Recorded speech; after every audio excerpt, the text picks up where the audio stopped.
Hello, नमस्कार। मेरा नाम दलबीर है और मेरे इस यूट्यूब चैनल में आपका स्वागत है। मेरे इस यूट्यूब चैनल का नाम इंडियन टेक्निकल फार्मिंग है और आज मैं आपके लिए खेती से जुड़ी एक नई वीडियो लेकर आया हूं। इस वीडियो में आज मैं आपको बताता हूं कि देसी कपास की वैज्ञानिक खेती कब और कैसे करें और कौन कौन सी सावधानी रखें। अगर आप देसी कपास की बिजाई करते हो तो बिजाई के समय कौन कौन सी सावधानी रखें जिससे कि बीज का अंकुरण 100% तक हो, जिससे कि हमें कम खर्च व कम समय में ज़्यादा से ज़्यादा फसल की पैदावार प्राप्त हो, जिससे कि हमें एक अच्छी इनकम प्राप्त हो। इस वीडियो को अंत तक जरूर देखें ताकि आपको खेती से जुड़ी सभी जानकारी प्राप्त हो। अगर आप चैनल पर नए हो तो वीडियो को लाइक, शेयर व चैनल को सब्सक्राइब जरूर करना ताकि अन्य किसानों को खेती से जुड़ी सभी जानकारी प्राप्त हो और आने वाली वीडियो की नोटिफिकेशन आपको मिलती रही। चलो चलिए वीडियो को स्टार्ट करते हैं। यह देसी कपास की किस्में 15 अप्रैल से शुरू होती है बिजाई। हरियाणा में मुख्यतः कपास के 3 तरह के बीज किसानों की तरफ से प्रयोग किए जाते हैं, जिसमें नरमा बिट्टी कॉटन तथा देसी कपास शामिल है। कपास के सभी बीजों की बिजाई अप्रैल से शुरू हो जाती है, जो पूरे महीने में रहती है। देसी कपास लगाने वाले किसानों को हरियाणा सरकार प्रति एकड़ 3,000 रुपये की वित्तीय मदद देती है। इस मदद को प्राप्त करने के लिए राज्य के ऐसे किसानों को मेरी फसल मेरा ब्यौरा पोर्टल पर रजिस्ट्रेशन कराना होता है। रजिस्ट्रेशन की प्रक्रिया 25 जनवरी से शुरू होती है और 31 मई तक रजिस्ट्रेशन करा सकते हैं। जानकारी के मुताबिक किसानों की तरफ से अनुदान के लिए रजिस्ट्रेशन करवाए जाने के बाद उसका भौतिक सत्यापन होगा, जिसके बाद किसानों को अनुदान राशि जारी की जाएगी। गुलाबी सुंडी बनी है समस्या। कपास हरियाणा में प्रमुख नकदी फसल है, जिससे हरियाणा के किसान थोड़ी नमकीन व कमजोर भूमि में सफलतापूर्वक उगा रहे हैं। धान की तुलना में इसमें लागत कम रहती है, जबकि बाजार में इसका भाव धान से अधिक रहता है। ऐसे में किसान कपास की तरफ अधिक आकर्षित हुए हैं, लेकिन बीते कई वर्षों में उत्तर भारत में होने वाली कपास की फसल पर गुलाबी सुंडी लग जा रही है, जिसमें कपास की फसल खराब हो जा रही है। जिसको देखते हुए बीते कुछ समय से विशेषज्ञ गुलाबी सुंडी मैनेजमेंट के लिए सही टेक्नोलॉजी अपनाने पर जोर दे रहे हैं। वहीं इसी बीच हरियाणा सरकार ने देसी कपास के उत्पादन को बढ़ाने पर जोर दिया है। आज हम बात करते हैं देसी कपास की वैज्ञानिक खेती के बारे में। नंबर 1, देसी कपास की बिजाई के लिए उपयुक्त समय। नंबर 2, खेत का चुनाव। नंबर 3, मिट्टी की जांच। नंबर 4, पानी की जांच। नंबर 5, भूमि। नंबर 6, जलवायु। नंबर 7, खेत की तैयारी। नंबर 8, फसल पद्धति या फसल चक्कर। नंबर 9, बीज का चुनाव, बीज की उन्नत किस्में, बीज का उपचार, बीज की मात्रा। नंबर 10, बिजाई या फसल की बुआई। नंबर 11, फसल की बुआई सिंचित तथा असिंचित क्षेत्रों में। नंबर 12, खरपतवार की रोकथाम। नंबर 13, 30 दिन बाद सिंचाई।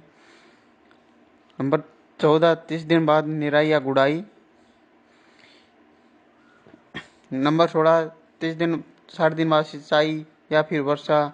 नंबर 15, जल का प्रबंधन। नंबर 16, कीट व रोग का प्रबंधन।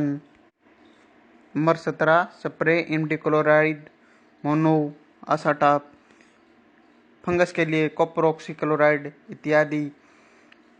वह फल फूलों के बढ़वार के लिए टॉनिक का प्रयोग। नंबर 1, प्लानोफिक्स। नंबर 2, कल्टार।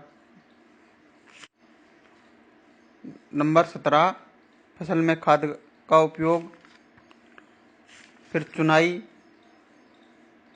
फिर भंडारण। यह मुख्य स्टेप है जो देसी कपास की फसल में उपयोग किए जाते हैं। अब हम बात करते हैं देसी कपास की पूरी वैज्ञानिक खेती के बारे में। नंबर 1, उपयुक्त समय। देसी कपास की बिजाई का उपयुक्त समय अप्रैल व मई महीना होता है। बाजार में कपास की बहुत सी वैरायटियाँ उपलब्ध होती है। अप्रैल महीने के बिजाई के लिए हम अगेती वैरायटी व 15 मई के बाद हम देसी कपास के लिए 75 वैरायटी का ही चुनाव करते हैं। नंबर 2, खेत का चुनाव। इसके बाद हम देसी कपास की बिजाई के लिए हम खेत का चुनाव करते हैं। अगर पहले उस खेत में सरसों की बिजाई की थी तो सरसों के फन्नों को रोटावेटर की सहायता से 1-2 बार अच्छी तरह से जुताई कर दे ताकि सरसों के फन्ने अच्छी तरह से मिट्टी में मिल जाए।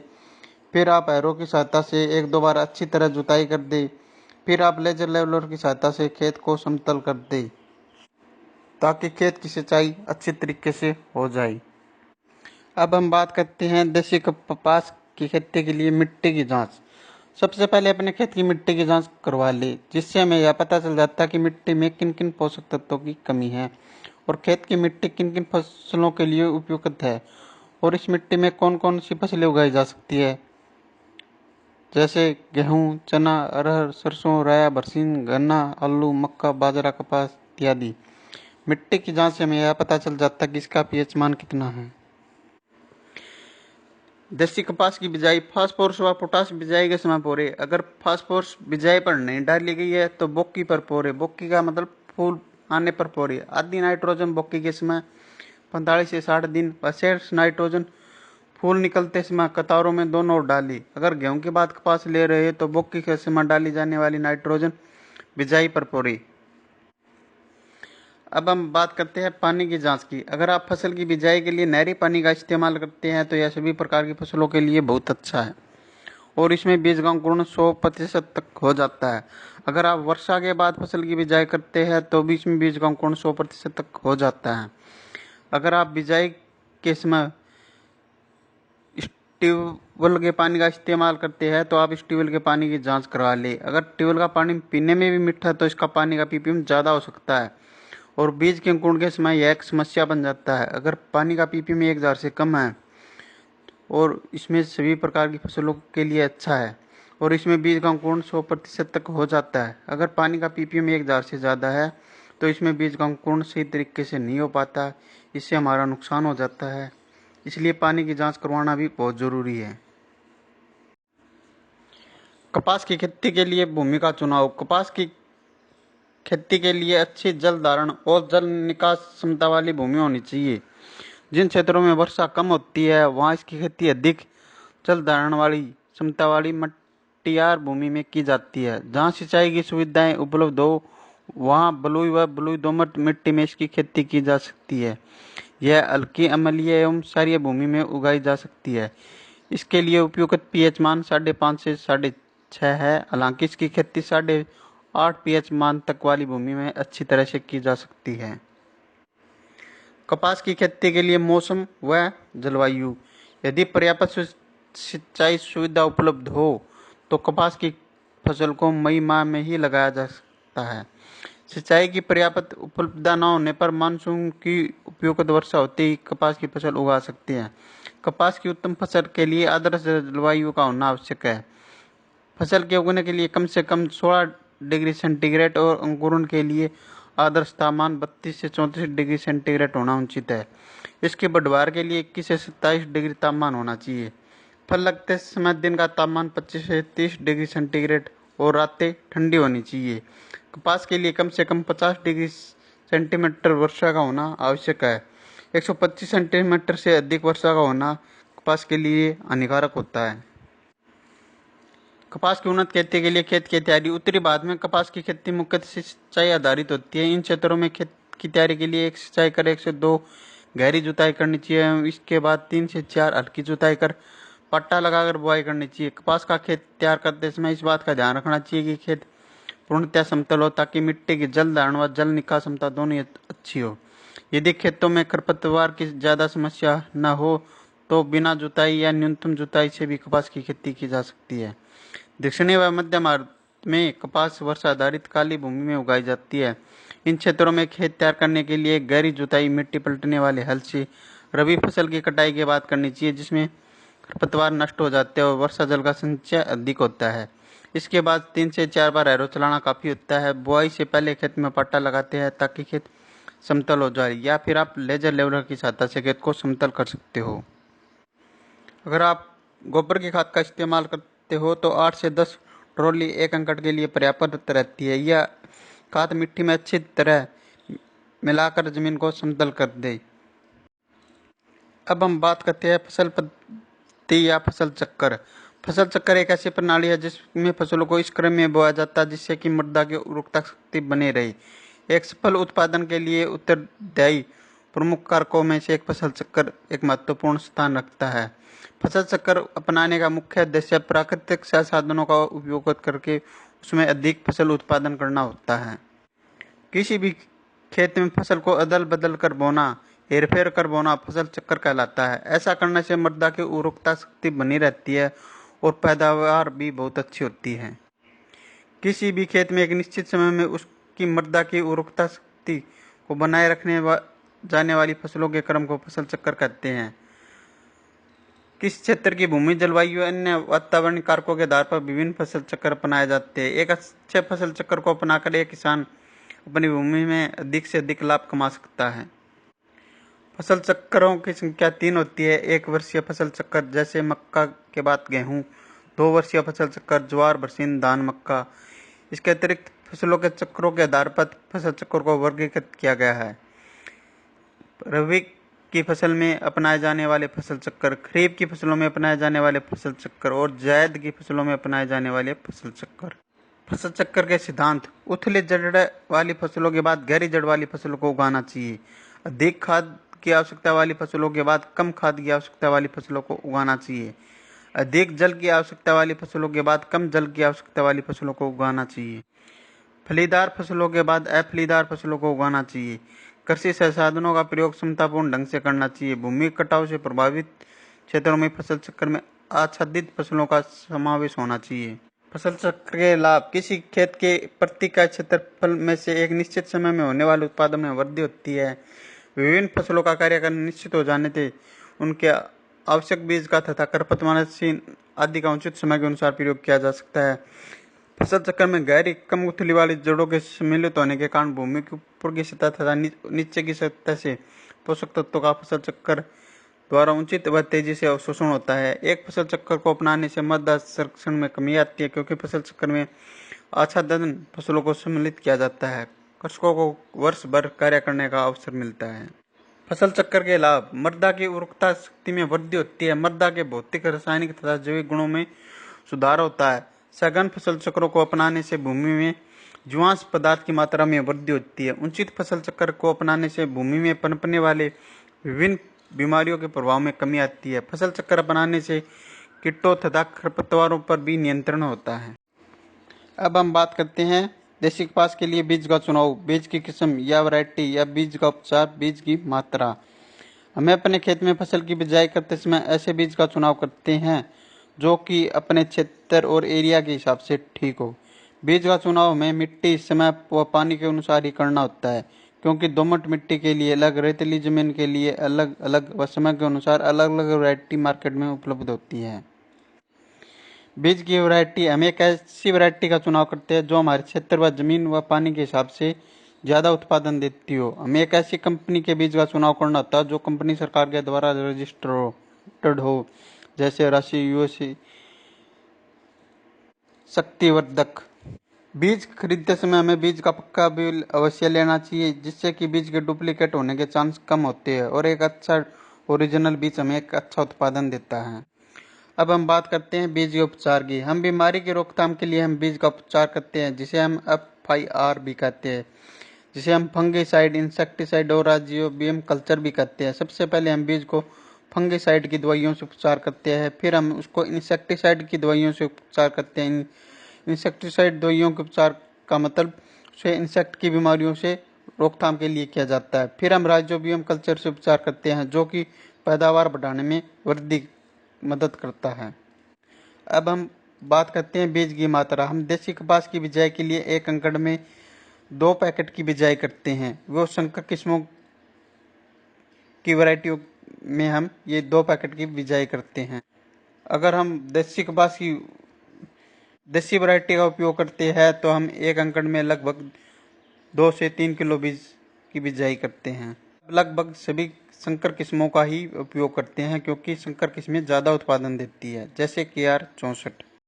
देसी कपास की उन्नत किस्में: देसी कपास की उन्नत किस्में हैं HD 107, HD 123, HD 324, HD 432 व संकर किस्में AAH1, AAH 32 व KR 64। यह देसी कपास की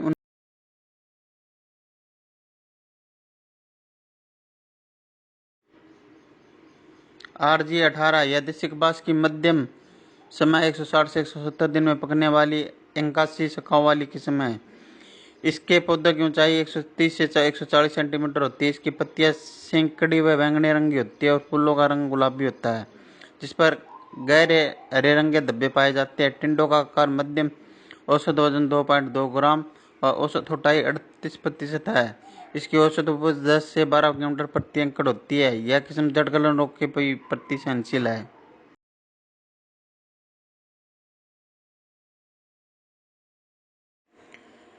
बिजाई या फसल की बुआई।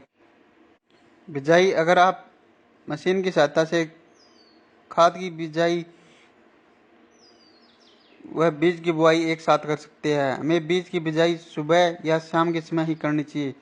बिजाई के समय हमें लाइन से लाइन की दूरी 3 फुट व बीज से बीज की दूरी 1 फुट व बीज की गहराई 8 से 10 सेंटीमीटर रखनी चाहिए। बिजाई के समय बीज गिल्ली मिट्टी में ही डलना चाहिए व इसके ऊपर 5 से 6 सेंटीमीटर जमीन की परत चढ़ जानी चाहिए ताकि बीज का जर्मिनेशन अच्छी तरीके से हो सके और बीज का अंकुरण सही तरीके से हो सके। फसल की बुआई सिंचित तथा असिंचित क्षेत्रों में। फसल की बुआई सिंचित क्षेत्रों में नहरी पानी से की जा सकती है व असिंचित क्षेत्रों में वर्षा के आधार पर इसकी बिजाई की जा सकती है। खरपतवार की रोकथाम।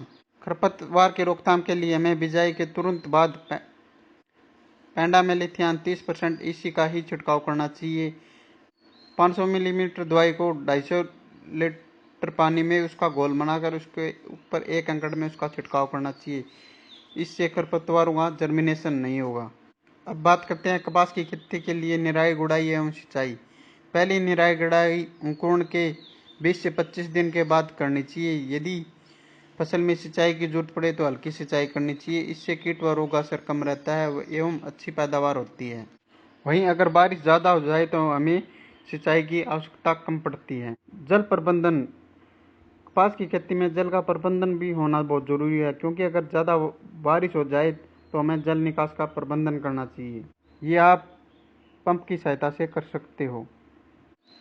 कपास की खेती के लिए खाद एवं उर्वरक। कपास की उन्नत किस्मों की अच्छा पैदावार के लिए प्रति हेक्टेयर नाइट्रोजन 80 से 120 किलोग्राम, फास्फोरस 40 से 60 किलोग्राम, पोटास 20 से 30 किलोग्राम, सल्फर 25 किलोग्राम देना चाहिए। जबकि संकर व बीटी किस्म के लिए प्रति hectare nitrogen 150 kilogram, phosphorus 75 kilogram, potash 40 kilogram एवं सल्फर 25 किलोग्राम पर्याप्त होता है। सल्फर की पूरी मात्रा बुआई के समय तथा नाइट्रोजन की 15% मात्रा बुआई के समय, बाकी मात्रा 3 बराबर भागों में 30, 60, 90 दिन के अंतराल पर देना चाहिए। वही फास्फोरस व पोटास की आधी मात्रा बुआई के समय तथा आधी मात्रा 60 दिन के बाद देना चाहिए। वहीं अच्छी पैदावार के लिए अब हम बात करते हैं कपास की फसल में लगने वाले प्रमुख कीट। गुलाबी सुंडी। कपास की फसल के लिए अगर कोई सबसे बड़ा दुश्मन कीट है तो वह है गुलाबी सुंडी, जो अपना पूरा जीवन उसके पौधे पर बिताती है। यह कपास के छोटे पौधे, कली व फूल को नुकसान पहुंचाकर पूरी फसल को नष्ट कर देती है। इसका प्रकोप हर साल होता है। प्रबंधन। इसके नियंत्रण के लिए कोरोमंडल के कीटनाशक फेंडाल 50% EC का छिड़काव करो। फेंडाल एक बहुआयामी कीटनाशक है। यह कीड़े पर लंबे समय तक नियंत्रण रखता है। इसके अलावा इसमें तेज तीखी गंध होती है जो वयस्क कीट को अंडा देने से रोकती है। सफेद मक्खी। यह कीट देखने में पीले रंग का होता है, लेकिन इसका शरीर सफेद मोम जैसे पाउडर से ढका होता है। यह पौधे की पत्तियों पर एक चिपचिपा तरल पदार्थ छोड़ता है एवं पत्तियों का रस चूसता है। प्रबंधन। सफेद मक्खी कीट प्रबंधन के लिए कोरोमंडल का फिनियो कीटनाशक का प्रयोग करें। फिनियो में 2 अनोखी कीटनाशकों की जोड़ी है जो 2 विभिन्न कार्यशैलियों से काम कर सकते हैं। इसके अलावा यह पाइटोरानिक प्रभाव से युक्त है, जिसमें कीड़ों का तुरंत और लंबे समय तक समाप्त करने की क्षमता होती है। यह सफेद मक्खी के सभी चरणों जैसे अंडा, निप, वयस्क को एक बार में समाधान उपलब्ध कराता है। इसकी प्रति एकड़ 400 से 500 मिलीमीटर की मात्रा की जरूरत पड़ती है। अब हम बात करते हैं माहू या फिट कीट की। यह बेहद कोमल कीट होता है जो दिखने में मटमैले रोग का होता है। माहू कीट कपास की पत्तियों को खुरचकर उसका रस चूस लेता है। इसके बाद पत्तियों पर एक चिपचिपा पदार्थ छोड़ता है। प्रबंधन। इसकी कीट की रोकथाम के लिए कोरोमंडल के फिनियो कीटनाशक का छिड़काव करें। अगर आप दूसरे कीटनाशक का छिड़काव कर सकते हो तो आप डॉक्टर की सहायता के अनुसार। तेला कीट। काले रंग का यह कीट पौधों की पत्तियों को खुरचकर उसका रस पी जाता है। इसके लिए बाजार में बहुत सी कीटनाशक दवाइयाँ उपलब्ध है। आप तेला कीट के लिए संपर्क करें। हरा मच्छर यह देखने में 5 भुजाएं कर और पीले रंग का होता है। इसके कीट के आगे के पंखों पर एक काला धब्बा पाया जाता है जो कपास की शिशु एवं वयस्क अवस्था में पत्तियों का रस चूसता है, जिससे पत्तियां पीली पड़कर सूखने लगती है। प्रबंध इसके कीट के प्रबंध के लिए पूरे खेत में प्रति एकड़ 10 पीले प्रपंच लगाने चाहिए। इसके अलावा 5 मिलीमीटर नीम तेल को 1 मिलीमीटर टिनोपाल या सेंडोविट को प्रति लीटर पानी के साथ घोल बनाकर छिड़काव करें। मीलीबग इस प्रजाति के कीट की मादा पंखविहीन होती है, वहीं इसका शरीर सफेद पाउडर से ढका होता है। हालांकि इस कीट के शरीर पर काले रंग के पंख होते हैं तो सुखाव तन्ने फूल पूरी प्रवृत्त तथा घंटों का रस चूस जाता है। इसके बाद इस मीठा चिपचिपा पदार्थ छोड़ता है। इस कीट प्रबंधन की रोकथाम के लिए पूरे खेत के आसपास पीले प्रपंच लगाए। अब हम बात करते हैं कपास की फसल में लगने वाले प्रमुख रोग। नंबर 1 जीवाणु झुलसा एवं कोणीय धब्बा रोग। नंबर 2 मायरोथोसिस पत्ती धब्बा रोग। नंबर 3 अल्टरनेट या पत्ती धब्बा रोग। नंबर 4 पौध अंगमारी रोग। जीवाणु झुलसा एवं कोणीय धब्बा रोग यह रोग पौधे के वायवीय भागों को नुकसान पहुंचाता है, जहां छोटे गोल धब्बे बन जाते हैं जो बाद पीले पड़ जाते हैं। यह कपास की सहपत्तियों और घंटों को भी नुकसान पहुंचाता है। इस रोग के कारण घंटा समय से पहले ही खुल जाता है, जिससे रेशा खराब हो जाता है। इसके रोकथाम के लिए अनुशंसित कीटनाशक का ही प्रयोग करें। नंबर 2 मायरोथिसियम पत्ती धब्बा रोग। इस रोग के कारण पत्तियों पर हल्के और बाद में बड़े भूरे धब्बे बन जाते हैं। इसके बाद पत्तियां टूटकर नीचे गिर जाती है। इससे 25 से 30% उत्पादन में कमी आ जाती है। रोकथाम के लिए अनुशंसित कीटनाशक का ही प्रयोग करें। अल्टरनेट या पत्ती धब्बा रोग मौसम में अत्यधिक नमी के कारण पत्तियों पर हल्के भूरे रंग के धब्बे बन जाते हैं, जिसके कारण आखिर में पत्तियां टूटकर गिर जाती है। ठंडे में मौसम में इस रोग उग्रता अधिक होती है। इसके रोकथाम के लिए अनुशंसित कीटनाशक का ही या डॉक्टर के परामर्श के अनुसार ही इस कीटनाशक का प्रयोग करें। नंबर 4 पौध अंगमारी रोग। यह रोग पौधे की मूसले जड़ों को छोड़कर मूल तंतुओं को नुकसान पहुंचाता है, जिसके कारण पौधा मुरझा जाता है। रोकथाम के लिए अनुशंसित कीटनाशक का ही प्रयोग करें। अब हम बात करते हैं कपास में स्प्रे। कपास में 30 दिन के बाद हल्के दवाई का ही स्प्रे करें, जैसे इमिडाक्लोप्रिड मोनो। उसके बाद आप बीमारी के अनुसार भी आप स्प्रे कर सकते हो, या फिर आप टाटा आसाटाप 50% इसी का छिड़काव करें। अगर आप फंगस की दवाई की बीमारी के लिए रोकथाम के लिए छिड़काव करते हैं तो आपको प्रोक्सीक्लोराइड का ही प्रयोग करें। अगर आपके खेत में फल फूलों की संख्या को बढ़ाना चाहते हो तो प्लानोफिक्स कल्टार जैसे टॉनिक का प्रयोग करें, जो खेत में फूलों की संख्या में बहुत भारी मात्रा में जबरदस्त वृद्धि करता है। जिससे फूलों की संख्या में वृद्धि होती है, वह फूलों का झड़ना बंद हो जाता है, जिससे उत्पादन में भारी वृद्धि होती है। अब बात करते हैं उत्पादन की। कपास की खेती से उत्पादन। कपास की चुनाई लगभग नवंबर व दिसंबर के पहले सप्ताह तक हो जाती है। इसकी उत्पादन की बात करें तो प्रति हेक्टेयर 20 से 25 क्विंटल पर हेक्टेयर तक उत्पादन हो जाता है। वहीं मिट्टी किस्मों का लगभग 30 क्विंटल तक उत्पादन होता है। इसकी चुनाई कर ली जाती है और फिर इसका भंडारण कर लिया जाता है। अगर आपको ये वीडियो पसंद आए तो इस वीडियो को ज़्यादा से ज़्यादा लाइक शेयर कमेंट करें व इंडियन टेक्निकल फार्मिंग को सब्सक्राइब करें। धन्यवाद।